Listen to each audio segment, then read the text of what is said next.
kulanti wacan oo wanaagsan qiyaarta awada naga daawanaysa ku soo dhawaada warka telefishinka Ilaac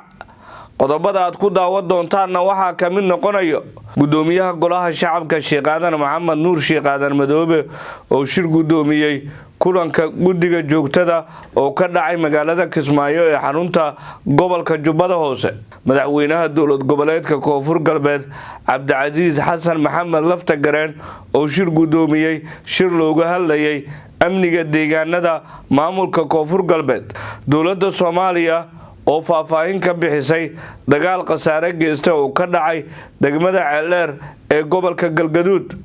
banaanbax lagu taageerayay guushii ay gaartay dowladda Soomaaliya oo maanta ka dhacay magaalada Muqdisho madaxweynaha maamulka Jubbaland Axmed Maxamed Isaam Axmed Madoobe oo daafuray imtixaanka fasalka 8aad ee deegaanada maamulka Jubbaland madaxweynaha maamulka Koonfur Galbeed Cabdicasiis Xasan Maxamed Laftagareen oo booqday garoonka diyaaradaha Dr. Shaadi Gaduud ee magaalada Baydhabo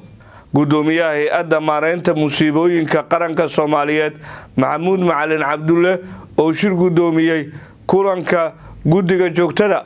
qodobada iyo qodobo kale ayaad ku daawan doontaan warka telefishinka Ilaac gudoomiyaha golaha shacabka Sheekh Aadan Maxamed Nuur Sheekh Aadan Madoobe oo shir gudoomiyay kulanka guddiga joogtada oo maanta ka dhacay magaalada Kismaayo ee xarunta gobolka Jubbada Hoose qodobkan waxa soo koobayo wariyaheena Maxamed Cusmaan Nuur Goldan gudoomiyaha golaha shacabka baarlamaanka jamhuuriyadda federaalka ee Soomaaliya Sheekh Aadan Maxamed Nuur Madoobe ayaa shir gudoomiyay kulanka guddiga joogtada ah ee golaha shacabka oo maanta ku qabsoomay magaalada Kismaayo ee xarunta dowlad goboleedka Jubbaland kulanka oo ay ka qayb gashay gudoomiye ku-xigeenka koowaad ee golaha shacabka Saadiyo Yaasiin Xaaji Samatar waxa ujeedkiisu ahaa diyaarinta ajandayaasha guud ee kalfadhiga shanaad ee golaha shacabka ugu horeyn xubnaha guddiga joogtada ah ayaa ka dooday qaabka xulista xildhibaanada Soomaaliya kuma tali doona baarlamaanka urur goboleedka iskaashiga dhaqaalaha bariga Afrika shuruudaha qofka baarlamaankaasi ka mid noqonaya looga baahan yahay wadamada ururkaas ka mid ah dal walba waxa looga baahan yahay kaalinta uu ururku ku leeyahay oo ay ka mid yihiin dhaqaalaha wadan walba sanadkii laga rabo inuu bixiyo iyo sidoo kale dhammaan shuruudaha ku gadaaman in ay Soomaaliya si rasmi ah ururkan ula falgasho sidoo kale xubnaha guddiga joogtada ah ayaa ansixiyay in la dardargeliyo shuruucdii hore ee qabyada ahayd iyagoo dhanka kale ajandeeyay dhammaan hindis sharciyeedyada cusub ee ay xukuumadda soo gudbisay madaxweynaha maamulka Koonfur Galbeed Cabdicasiis Xasan Maxamed Laftagareen oo kormeer ku tagay garoonka diyaaradaha ee Dr. Shaadi Gaduud ee magaalada Baydhabo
بسم الله الرحمن الرحيم الحمد لله رب العالمين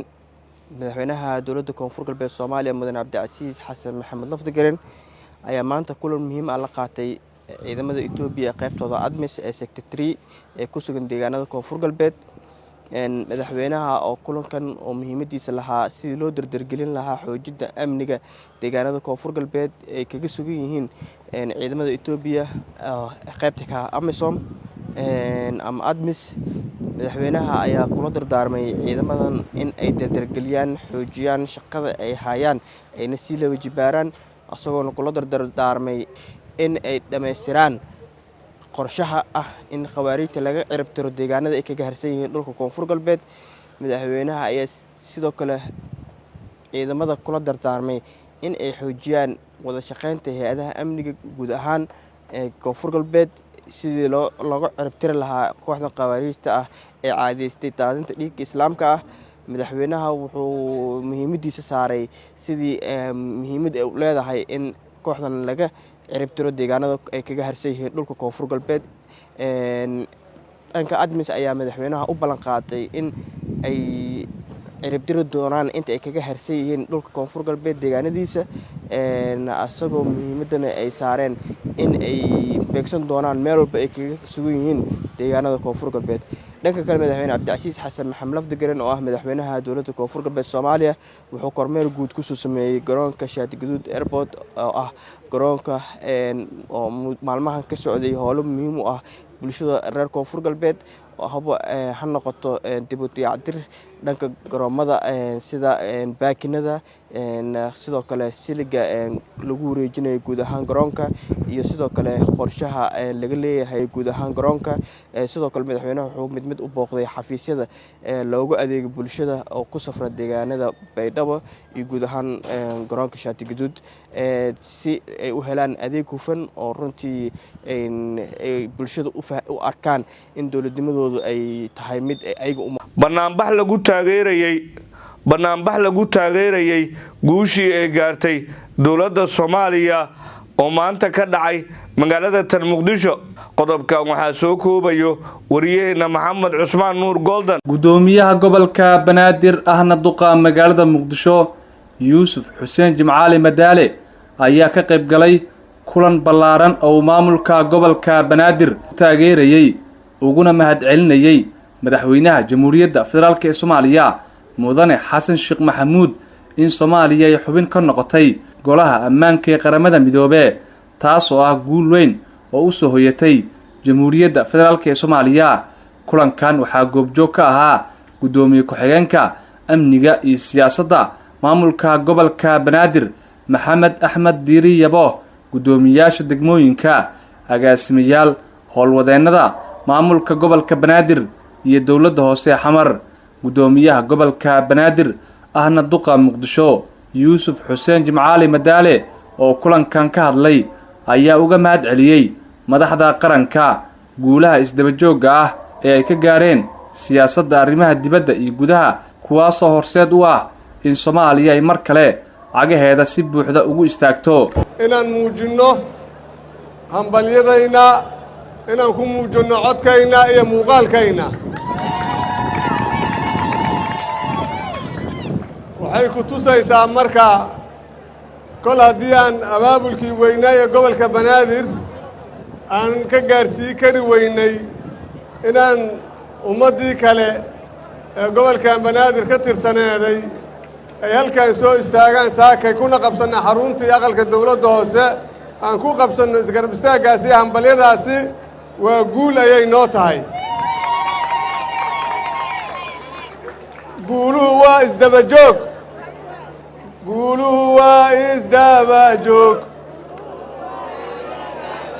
gobolka Banaadirna waa uu gaar gobolkana waa uu gaar guulaha isdaba joogga ah ee mar kasta gobolka Banaadir garab taagan yihiin waxay muujinaysaa inay maaragtay wujuudkooda muuqaalkooda iyo codkooda iyo wax kastaba iyo naftoodaba ay u huraan guulaha isdaba joogga ay gaarayso dowladda federaalka Soomaaliya oo hogaamiyo madaxweyne xasan sheekh iyo ra'iisul wasaare Soomaaliya Xamse Cabdi Barre haddii aadan dhihin qofka wax qabto haddii aadan dhihin waa mahadsan tahay oo qofka wax soo kordhiya aadan u mahad celin oo aan qofka wax maaragtay aadan u muujinin waxa waaye waa dareemi kartiin meeshaasi door ayaa ka maqan marka doorka gobolka Banaadir mar kastaba waa garab taagan yahay guulahaas isdaba joogga ah gudoomiyaha hay'adda maareynta musiibooyinka qaranka Soomaaliyeed Maxamuud Macalin Cabdulle oo gudoomiyay kulanka joogtada ee hay'adda Sodma gudoomiyaha hay'adda maareynta musiibooyinka qaranka Soomaaliyeed Maxamuud Macalin Cabdulle ayaa shir gudoomiyay kulanka joogtada ah ee hay'adda kaas oo diiradda lagu saaray dardargelinta shaqada hay'adda iyo dhamaystirka howlaha maalinlaha ah ee hay'adda Sodma kulanka joogtada ayaa warbixin looga dhageystay gudoomiyaha hay'adda Sodma Maxamuud Macalin Cabdulle wuxuuna ka warbixiyay xaaladda ay ku shaqeyso hay'adda iyo waxyaabihii u qabsoomay muddooyinkii ugu dambeeyay kulanka ayaa waxaa ka soo qayb galay madaxda kala duwan ee hay'adda sida gudoomiye ku-xigeenka hay'adda agaasimayaasha waxyaha kala duwan iyo la taliyaasha waxaana lagu ballamay in shaqada la dardargeliyo madaxweynaha maamulka Jubbaland oo daafuray imtixaanka fasalka 8aad ee deegaanada maamulka Jubbaland madaxweynaha dowlad goboleedka Jubbaland Axmed Maxamed Isaam Axmed Madoobe ayaa si rasmi ah u daafuray imtixaanka shahaadiga ee fasalka 8aad ee deegaanada Jubbaland wasiirka wasaaradda waxbarashada hidaha iyo tacliinta sare ee Jubbaland Cabdinaasir Seeraar Maax agaasimaha guud ee wasaaradda iyo mas'uuliyiin kale ayaa goobjoog ka ahaa daafurka imtixaanka fasalka 8aad oo madaxweynaha ka daafuray dugsiga hoose iyo dhexe ee Ganaane imtixaanka shahaadiga ee fasalka 8aad ee sanadkan ayaa waxaa dhammaan deegaanada Jubbaland ka galayo arday gaarayso 4357 arday kuwaas oo isugu jiro wiilal iyo gabdho guud ahaan warkii telefishinka Ilaac waa naga inta